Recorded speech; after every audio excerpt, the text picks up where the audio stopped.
Produced by Podcast Architects. You're listening to the Lead On podcast, where we discuss experiences in the armed forces while exploring lessons from military leaders. Howdy. Howdy. Hey, I'm David Deary. Welcome to another edition of Lead On, Lessons from Military Leaders, brought to you by the Enlisted Leadership Foundation, a podcast where we just share about leadership lessons from former and current military. Today I have with us Jamie Dean. Jamie served in the Navy for a few years back in the 19th century. Well, not to say that I'm going to date her. I actually joined the Navy before you, Jamie. So, Jamie, welcome to the podcast. When exactly were you in the Navy? Well, thank you for having me. And I was active duty from 1988 to 1992. And then I did 4 years in the reserves from 92 to 96. So, well, Jamie, thank you for your service first and foremost. Thank you for yours. Oh, absolutely. So a little bit of context. I met Jamie several years ago. She was actually a boss of my daughters at a Starbucks. And of all the bosses that my daughter had at this particular store, Jamie's impact as a leader on her was so significant.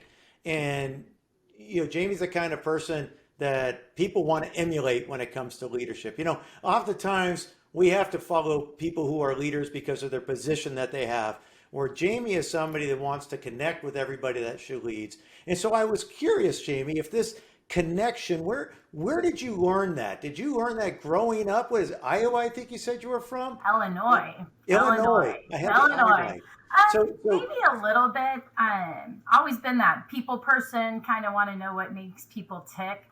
And then I think mostly from the Navy, to be honest with you. I had such a hard time at first in the military, being in 1988 with mostly men, that nobody really wanted to deal with the woman sailor that had to go in the work center. So you really had to find those ways to connect with them so you could become part of that group. And I think it's just carried me through every career I've had since then, just trying to know what makes people tick. And then I believe you're a better leader when you do know that. So you know, thinking about where you're raised, how you're raised, some of that you brought into the military with you, and joining in a male-dominant community. Not saying that this came from a male, and it may not have come from the military, but what's the worst piece of leadership advice somebody ever gave you? Yeah, it came from a male, but no. I think the very worst was to leave your emotions out of it. Like, oh, really? You know, you're not supposed to have any emotions as a manager or as a petty officer in charge or as the senior airman, which I was at one point, you know. But I saw a quote that I absolutely loved, and it said, "The seed of motivation is planted in the heart." And I really, truly believe that. You have to be somewhat emotionally connected to your leader, emotionally connected to your work. Somehow that emotion is what brings out the best in everybody, as me as their leader or who I'm leading. So I put, and sometimes I put a little too much emotion, and there can be a time where it's too much and you got to pull back. But I think, you know, I was told, don't be emotional at all. It's black and white, and it's not black and white. It's very gray, actually. So. Yeah, well, leadership is very gray, right? Very gray. I think some of the best leaders I've worked for take the time to get to know those that they are leading, and because there's times that we have to be able to, well, not there's time, whenever possible, we want to get to know those that we lead, because we lead to people differently. We assign tasks to different personalities differently. And how you respond to somebody, you know, if there's a coaching conversation to be had, you know, how you handle that coaching conversation. I could coach person A one way and they're in tears, which has happened, you know, and then you could try to coach B the same way and they absolutely respond and you get the best of them. So I think that you really have to know that in order how to coach and how to help make them better. It's kind of like kids, right? Each of your kids, all three of my kids, I have to talk to differently. I can scream at one and that's when they finally listen, or have to talk really nice. So yeah, I think it's just, you have to know your people and you have to know how to communicate with them. So Well, as you or me move up in a ladder of an organization, when the bench in which we're leading grows, it's like you need to be able to emulate. Well, you will emulate yourself. If you're a bad leader, you're going to emulate more bad leaders, right? And that because you can't, you get 2 dozen, 3 dozen. Heck, in my case, when I was a senior enlisted on a ship with 1,000 or more sailors, I had to make sure that I was connecting with those who were leading all those sailors, and hopefully in a positive way, so that positive influence would filter down. Did you find that to be true in the civilian workforce now? oh, absolutely, absolutely. I think I'm a combination of every leader I've ever had. You kind of I would love to emulate people, and I'm sure people have emulated me, but I'm sure that they've also left out some of the things I've done, just like I've left out. There's certain things I wouldn't imagine doing because they were done to me that way. Hmm. Um, Can you so share one of those absolutely. things? Tell us What one of was those that? things. Keeping it in the idea of emotion and emotional leadership. What's one of those things that was done to you that you would never do to somebody else? Well, when I was in the Navy, Mhm. especially in 1988, and I know that things have really changed since then, so that's good. Um, I had a supervisor. I was an E3, and I had a supervisor who wanted to go out clubbing because this was the late 80s. We went clubbing then, so and I was like, no, thank you. I mean, I think he was an E5, so he was my senior at that time, and I'm like, no. And I just kind of thought it would be a real blow off, easy, you said no. So he asked again. I said, no, thank you. He kept me, he let the whole work center go home, kept me, and I field dayed all by myself on a Friday afternoon. And he So sat in a what chair is and field watched me. day? What's field day? Field day, deep cleaning of the work center. So Okay. mopping the whole bit. What was your job? I guess I should have asked Oh, for I'm sorry. context. I was aviation support equipment technician. Okay, so So, what would your work center look like that you had to field day and deep clean? like a car mechanic's garage, pretty Oh much. dear. Okay. So I Hmm. worked in Work Center 950, which was the preventative maintenance, because that's where you start, because then you can learn all of the gear. So it's the yellow gear. Well, it's white now, but it was yellow in the Okay. 80s up on the flight line. So Okay. we did electrical, So when you go watch hydraulic. Top Gun, look for all that white gear on the flight Yes, line, at the and that's very what Jamie end. worked on as a young sailor in 1988. Okay, When you see continue on. that heifer in the second Top Gun, that was it. So, Okay. but yeah, so lots of mopping. We had a big vat of PD 680 that you like clean bearings in, so you had to like drain it and clean it. But so it was a lot of work. So I did it because I was told to do it, and it just continuously got worse until one day we were changing the generator on an NC8, and we're both under because he was training me. I was very new. I mean, I think I was an E3. I might have been an E2, but I How old think were I you? was an E3. And we're underneath this NC8, and every time he wanted a tool, he just decided he'd just roll right on top of me to get that tool. So I'm like, enough, no more. And he did it one more time, so I just kind of took a wrench and hit him with it. So that might be a case where your emotions get a little out of whack, but it got the point across, I Where'd mean, you hit him? oh, like right up in the shoulder, just Oh boom, dear. just yeah, Oh my yeah. gosh. Kind of hit him like right here in the head because I mean it's awkward because there's a vehicle on Yeah. top of you. So yeah, So that happened. okay, so there's something that I'm sure you didn't take. Well, you probably took with you defending yourself. You didn't Well, take with you abusing people. absolutely. And what I took from that, I mean, that was a pretty long story there, but what I took from it was a way to find my voice. Like maybe I couldn't find my voice. I asked him twice nicely, Hmm. and at that point in time, I was much smaller, I had like 110 soaking wet. So I was, very intimidated by him, really couldn't find my voice, but after the wrench incident, I found my voice and I went straight to my Master Chief's office. And then I had my voice and stuck up for every female that he had done it to before me, which there had been quite a few. So I think that it's an example of, I let my emotions get a little out of whack, but in the end, I did find my voice, and nobody did it to me again. I'll tell you that. They actually called me slugger for a little while, which was kind of embarrassing. But that's so true. Today we need to find our voice. Right, absolutely. And when there is a hostile work environment, when there's a bully, when there's an abusive leader, sometimes you got to be that person to bring it to people's attention. I tell people the system will work if you get the system a chance. It's not always perfect.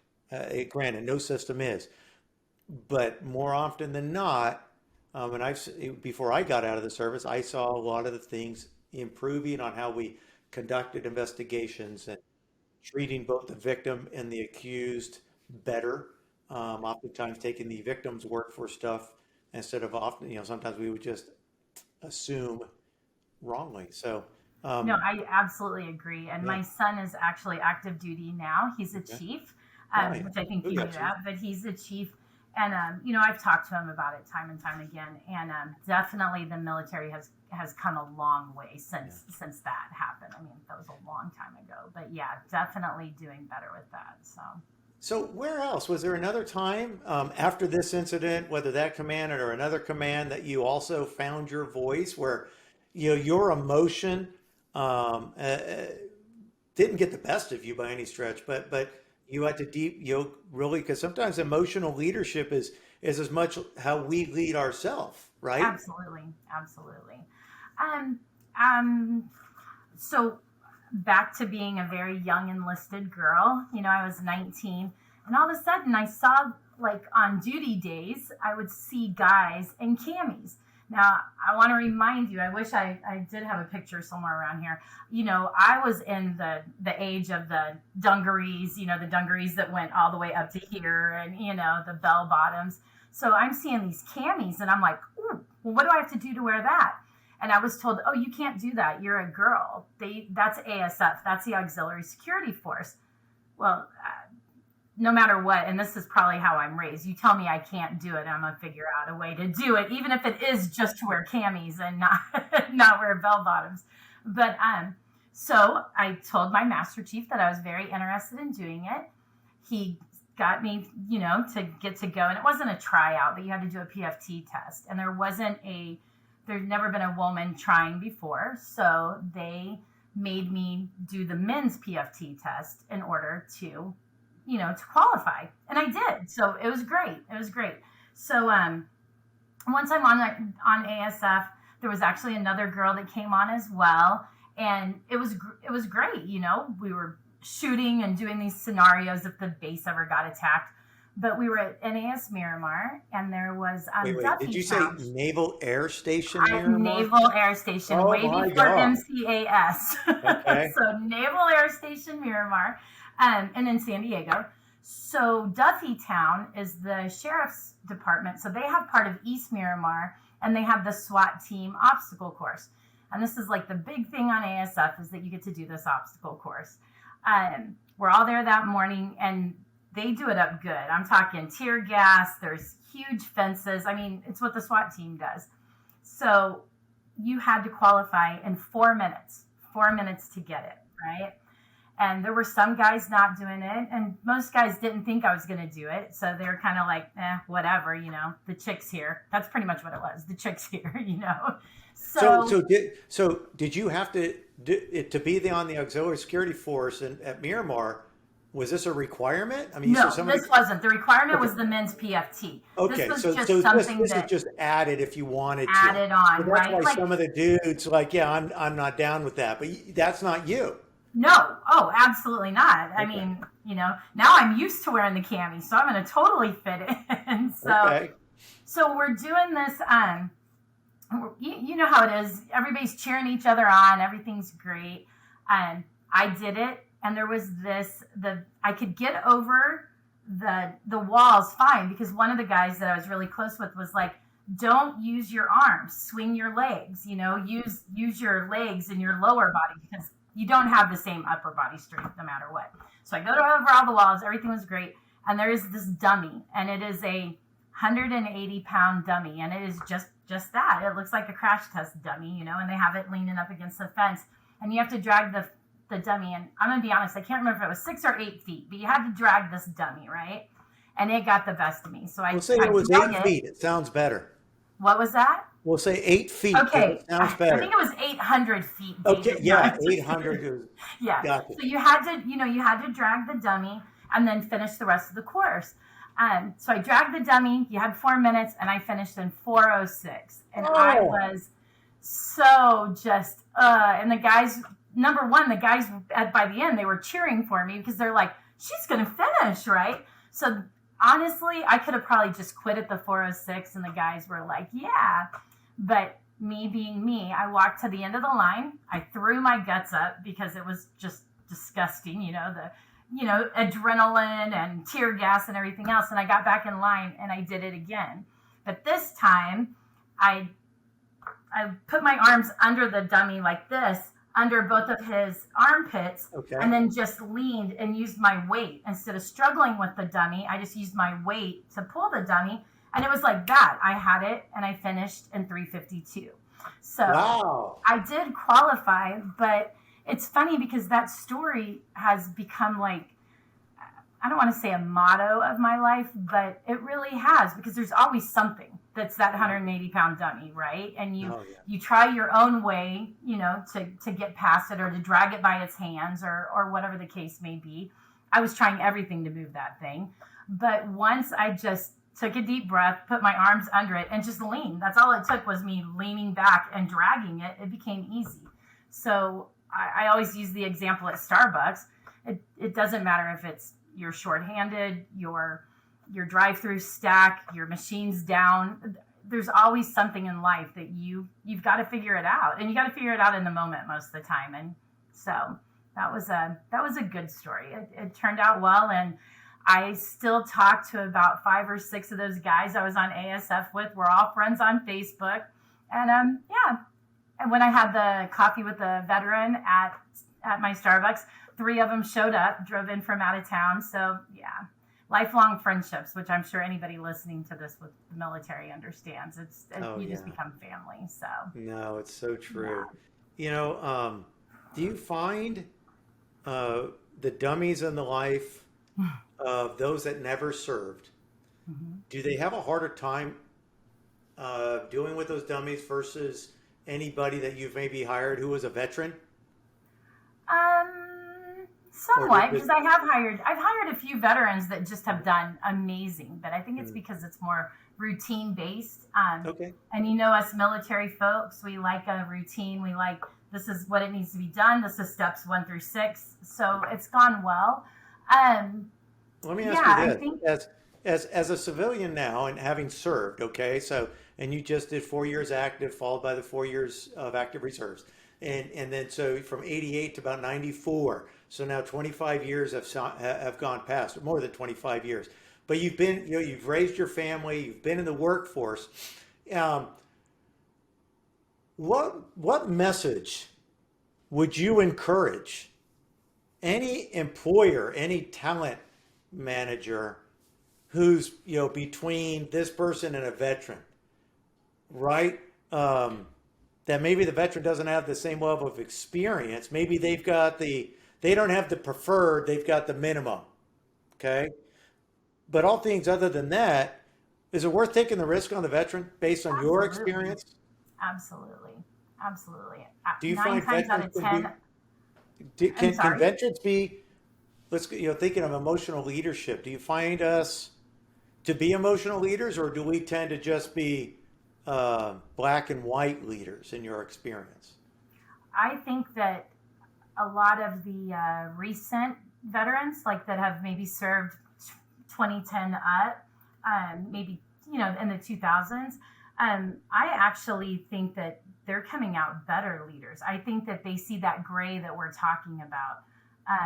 I think maybe in 88, 92, 96, it was a lot of black and white, and you kind of had to find your own gray area. Where now I think gray is more the norm in the military. I think there's a lot of different, you have to be adaptable to those things. And I think they're maybe teaching that adaptability maybe more so in the military nowadays than they were when I was in. I had a first class that worked for me for a little while. He's now working with the sheriff's department, and he just got it. I think it's that grit. Like I believe that veterans have that grit, and they just 9 times out of 10 they want to do well for you, and you can't train that. You can't train that. It's kind of so that's why, in all honesty, I'd pick the veteran every time. I'd give him a shot every time. So. And I have quite a few times. So, yeah. Well, listen, time goes by fast and our time is just about up. And, normally I ask a closing question of the worst piece of leadership advice, but I would rather you give a piece of leadership advice. Whether it's around emotional leadership, but, with your experience in the Navy, and then since then, what piece of leadership advice would you give someone either considering to serve or transitioning out, or maybe somebody's here listening, they never served, maybe they're the CEO of a company, I don't know, but what piece of leadership advice could you leave us with today? I think that what sticks out the most, and the thing that I've always tried to tell myself and maybe my supervisors, be proactive versus reactive. Whenever you're reacting, even in that emotional leadership role, if that's where you're at, because I definitely live there, you still have to find a way to control that. So if you're proactive and you plan and there's going to be that 180-pound dummy somewhere because it's going to pop up all the time, right? How can I react?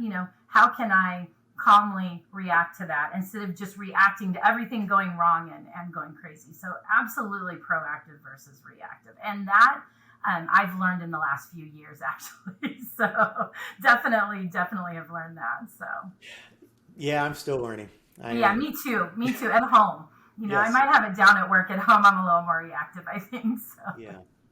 Well, listen, Jamie Dean, it's been a pleasure having you on the podcast, talking to you, hearing your stories. And for all those listening, thank you for tuning in. This has been another edition of Lead On, Lessons with Military Leaders. Jamie Dean, again, thank you. Please tune in next time. And Jamie, I hope to someday have you back. Oh, me too. Thank you. Okay. Bye, all.